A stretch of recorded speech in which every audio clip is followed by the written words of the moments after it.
오늘 새벽기도에 오신 미주교회 성도 여러분들을 주님의 이름으로 환영합니다. 통계학에 보면 엥겔 지수라는 것이 있다고 합니다.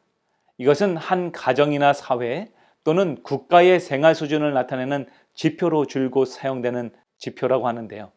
이 엥겔 지수는 전체 생계비 지출 총액에서 음식비 지출이 차지하는 그 비율을 말한다고 합니다. 따라서 엥겔 지수가 높다고 한다면 그 나라는 후진국에 속한다고 합니다. 그 이유는 자기 소득 중에서 먹는 것에 쓰는 비용이 많으면 많을수록 사는 것이 어렵다는 의미이고, 반대로 그 비율이 떨어지면 떨어질수록 그만큼 여유 있는 삶을 산다는 것을 의미하기 때문이라고 하죠. 우리의 영적 엥겔 지수도 이와 같습니다. 하루에 자기 육체의 본능을 위해서 쓰는 시간과 에너지가 많을수록 우리는 덜 영적인 사람이 되고, 반면에 경건을 위해 시간과 에너지를 쏟고 그것을 반복하는 사람일수록 더욱 영적인 사람이 되는 것입니다. 오늘 이 아침 우리가 하나님을 위해서 우리의 특별한 이 시간을 사용할 때에 하나님께서 우리에게 건강한 영적 생활을 주실 것입니다. 육을 쫓아 사는 생애가 아니라 영을 쫓아 사시는 축복된 하루가 되기를 여러분 소망합니다. 다 함께 기도로서 오늘의 교과 연구를 시작하겠습니다. 사랑과 은혜가 충만하신 아버지 하나님, 오늘 이 아침 하나님을 묵상하기를 원합니다. 우리에게 말씀하여 주셔서 주의 말씀이 이끄는 대로 나아가는 믿음의 생애 되게 인도하여 주시옵소서. 하나님의 성령님께서 이 시간 우리의 모든 마음마다 주의 말씀으로 인도하실 것을 믿고 감사드리오며, 이 모든 말씀 예수님의 이름으로 간절히 기도드리옵나이다. 아멘. 수요일의 주제는 그분의 영광을 찬양하는 삶입니다. 다 함께 주요 본문을 화면을 보시면서 읽겠습니다. 모든 것을 자신이 뜻하신 계획대로 이루시는 분의 목적에 따라 우리가 예정되어 또한 그분 안에서 상속 유업을 얻었으니, 이것은 먼저 그리스도를 신뢰한 우리가 그분의 영광을 찬양하게 하려 함이라. 에베소서 1장 11절로 12절의 말씀입니다. 초대교회는 그들을 낙심하게 만드는 많은 위협에 직면해 있었습니다. 바울은 에베소서 3장 13절에서 그들의 낙담에 대해서 이렇게 표현합니다. 그러므로 너희에게 구하노니 너희를 위한 나의 여러 환난에 대하여 낙심하지 말라. 이는 너희의 영광이니라. 다른 초대교회와 마찬가지로 에베소 교회 역시 그들을 낙심하게 만드는 많은 위협에 직면해 있었습니다.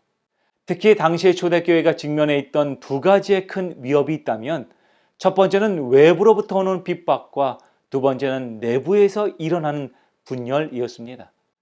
예수 그리스도를 믿는다는 이유로 성도들은 고통스러운 생애를 살아야만 했습니다. 그래서 사도 바울은 로마서 8장에 성도들이 직면한 그 고난에 대해서 이렇게 표현합니다. 누가 우리를 그리스도의 사랑에서 끊으리요? 환난이나 공고나 핍박이나 기근이나 적신이나 위험이나 가리랴. 사도 바울이 이야기한 것처럼 초대교회는 매우 어려운 상황 가운데 놓여 있었습니다. 그러나 이러한 외부적인 핍박과 고난은 오히려 성도들을 더욱 단단하게 만들었습니다. 그들은 끊을 수 없는 그리스도의 사랑에 자신을 단단하게 묶었으며 믿음으로 나아가는 생애를 살기를 매일 결심했습니다. 그런데 초대교회가 직면한 두 번째 위협인 이 분열은 오히려 그들을 더욱 고통스럽게 만들었습니다. 고난 가운데서 믿음으로 하나 되었던 성도들 사이에서 믿음의 병이 생기기 시작한 것이죠. 그리고 어느덧 서로를 불신하게 됩니다. 여러분, 결국 서로를 신뢰하지 못하는 교회는 갈라지게 되었던 것이죠. 이러한 내부적인 분열로 고통당하는 그 교회를 바라보면서 사도 바울은 그 분열의 이유는 바로 자신의 온전한 정체성을 잃어버린 것 때문이다 라고 진단합니다. 그래서 사도 바울은 에베소서를 통해서 그들의 정체성을 확고히 합니다. 그렇다면 여러분, 에베소서를 통해서 사도 바울이 제시하는 그리스도인 그리고 교회의 정체성은 무엇입니까? 첫 번째, 그리스도인이란 하나님의 선택된 백성이라는 것입니다. 두 번째, 그리스도인은 예수 그리스도로 말미암은 하나님의 자녀들이라는 것입니다. 세 번째, 그리스도인이란 은혜의 영광을 찬양하는 찬양의 사람들이라는 것입니다. 네 번째, 그리스도인들이란 그리스도의 피로 죄사함을 얻는 구원받은 백성이라는 것입니다. 여러분, 우리는 이런저런 신이나 우주의 기운에 의해서 우연히 만들어진 존재들이 아닙니다.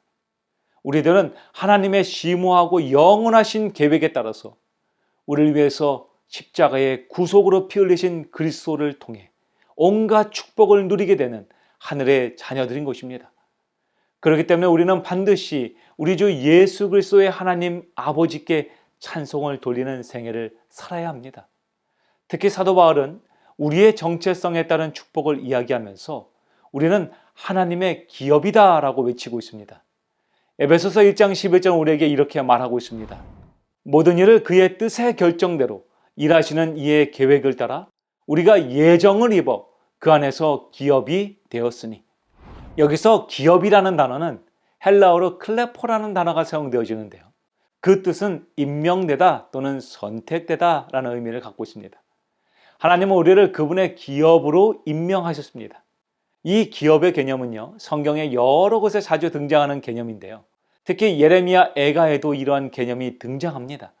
예레미야서 애가 3장 24절은 이렇게 말하고 있습니다.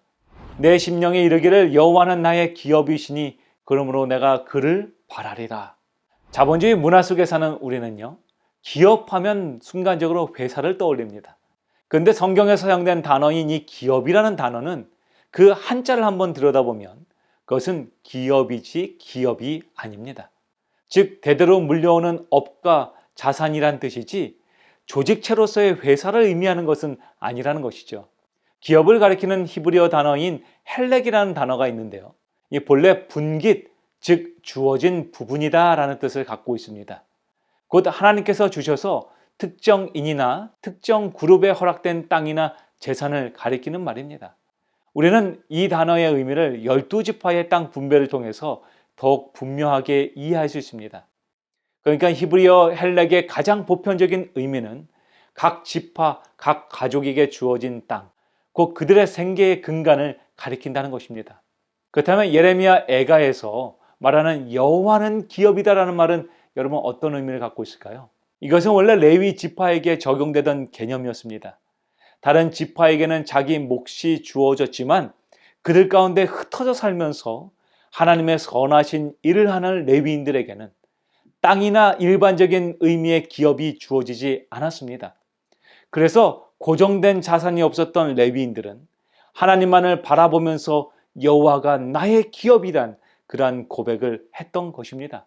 그렇기 때문에 하나님의 기업이 된다는 것은 그들의 모든 생애를 하나님께서 인도하시고 축복하신다는 하나님의 축복의 언약을 말하고 있는 것입니다. 이는 우리 기업의 보증이 되사 그 얻으신 것을 속량하시고 그의 영광을 찬송하게 하려 하심이라. 바로 우리 예수님이 우리의 기업의 보증이 되시는 것입니다. 하나님의 자녀로 이 땅에서 우리는 객과 같은 생애를 살아갑니다. 그렇지만 예수님께서는 우리의 기업의 보증이 되셨습니다. 그렇게 우리 주님은 우리에게 약속하셨습니다. 너희는 마음에 근심하지 말라. 하나님을 믿으니 또 나를 믿으라. 내 아버지 집에 거할 곳이 많도다. 그렇지 않으면 너희에게 일렀으리라. 내가 너희를 위하여 거처를 예비하러 가노니 가서 너희를 위하여 거처를 예비하면 내가 다시 와서 너희를 내게로 영접하여 나 있는 곳에 너희도 있게 하리라. 우리 주님은 우리에게 이 땅에서 근심하지 말라고 말씀하셨습니다.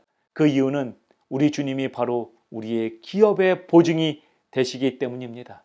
바로 하늘을 우리에게 주신다는 것이죠. 우리 주님은 우리가 거할 처소를 저 하늘에 준비하셨습니다. 그렇기 때문에 우리는 이 땅에서 염려하고 근심할 필요가 없다라고 주님은 말씀하시는 것이죠. 에베소 1장 18절은 이렇게 권면합니다. 너희 마음의 눈을 밝히사 그의 부르심의 소망이 무엇이며 성도 안에서 그 기업의 영광의 풍성함이 무엇이며 그의 힘의 위력으로 역사하심을 따라 믿는 우리에게 베푸신 능력의 지극히 크심이 어떠한 것을 너희로 알게 하시기를 구하노라. 사랑하는 성도 여러분, 우리 주님은 우리를 그분의 기업으로 삼으셨습니다. 그리고 그분 스스로 우리의 기업의 보증이 되셨습니다.